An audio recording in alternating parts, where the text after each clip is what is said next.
Hello guys, welcome back to our channel TN blog. তো আজ না জন্মাষ্টমী উপলক্ষে কলার বড়া তৈরি করব। তালের বড়া তো সবাই খায়, অনেকেই দেখেছে তালের বড়া, আর এই সময় তাল পাওয়া যায় ভালো। তো সবাই তো চারিদিকে তালের বড়া করছে, তো আমি ভাবলাম যে একটু কলার বড়া করা যাক। তো ভাবলাম যখন করছি তখন তোমাদের সঙ্গে একটু শেয়ার করা যাক। তো এই যে বসে পড়েছি সব জিনিসপত্র নিয়ে। ফার্স্টে কলাগুলো ছাড়িয়ে নিলাম।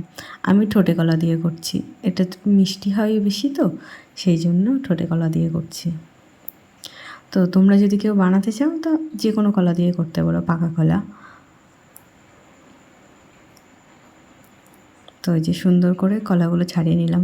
আর আমি ফার্স্ট টাইম করছি তো সেই জন্য অল্প নিয়েছি, বেশি নিইনি, অল্প করে নিয়েছি। আগে বানিয়ে দেখি কেমন হয়। আর একটু লবণ দিয়ে দিলাম আর একটু চিনি দিয়ে দিলাম। যেহেতু আমি এটা পুজোয় দেবো না, তো সেই কারণে একটু লবণ দিয়েছি, কিন্তু পুজোর জন্য হলে লবণ দিতে পারবো না, আর দেওয়া যাবে না। তো আর দিয়ে দিলাম একটু সুজি, আর এগুলোকে ভালো করে চটকে নেবো। কলা ভালো করে যাতে ওর ভিতরে দলা দলা না থাকে, ভালো করে চটকে নেবো। তারপরে এর ভিতরে অল্প অল্প করে ময়দা দিয়ে দেবো। অল্প অল্প করে দিচ্ছি, যাতে একেবারে দিলে আবার বেশি শক্ত হয়ে যাবে, আর শক্ত হয়ে গেলে তারপরে আবার একটু ঝামেলা, তখন আবার নতুন করে কলা চটকে দিতে হবে। তো সেই কারণে আমি অল্প অল্প করে দিচ্ছি। অল্প অল্প করে দিয়ে ভালো করে মাখিয়ে নেব। যতটা লাগবে পরিমাণ ততটাই দেব। আমি অত মেপে মেপে দিইনি, আমি এই যে চামচ নিয়ে নিয়েছি, চামচে করে তুলে দিয়ে দিলাম।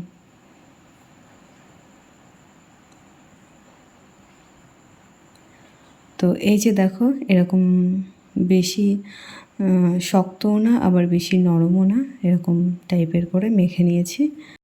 এইবার কিছুক্ষণ রেখে দেবো যাতে সুজিগুলো ভালো করে ফুলে যায়।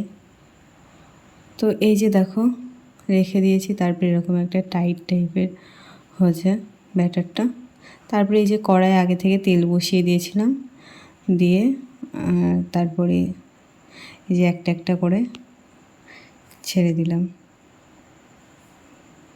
তো ফার্স্টে না আমার তেল গরম হয়ে গেছিলো প্রচণ্ড, যেই দিয়েছি প্রথমে সেই কালো হয়ে গেছে। তো দেখো কড়া দেখলেই বোঝা যাচ্ছে চারিদিকে কেমন হয়েছে। আমি সেই লাইট খুঁজতে গিয়ে আমার তেল গরম হয়ে গেছে। তো কি করব, সেই জন্য ওই ফার্স্টেরগুলো একটু তার মানে পুড়ে পুড়ে গেছিলো। তারপরে দেখো খুব সুন্দরভাবে ভাজা হয়েছে।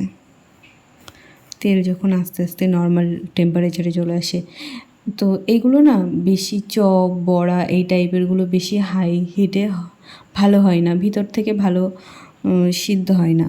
তো নর্মাল হিটেই ভালো হয়, আর বেশি হাই ফ্লেমে করলে ভিতর থেকে নরম ভ্যাত ভ্যাত থাকে, ওপর থেকে হয়ে যায়।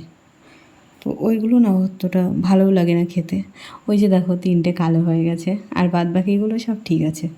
তো ওইগুলো আর খাইনি, ওইগুলো ফেলে দিয়েছি। এই যে দেখো এই কটা হচ্ছে, বেশি করিনি, ফার্স্ট টাইম করছি তো ওই কারণে বেশি করিনি।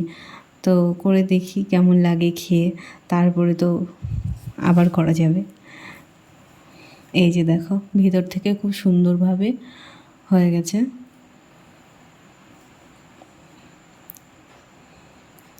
একটু খেয়ে দেখি। তো খেতে খারাপ হয়নি, ভালোই লেগেছে।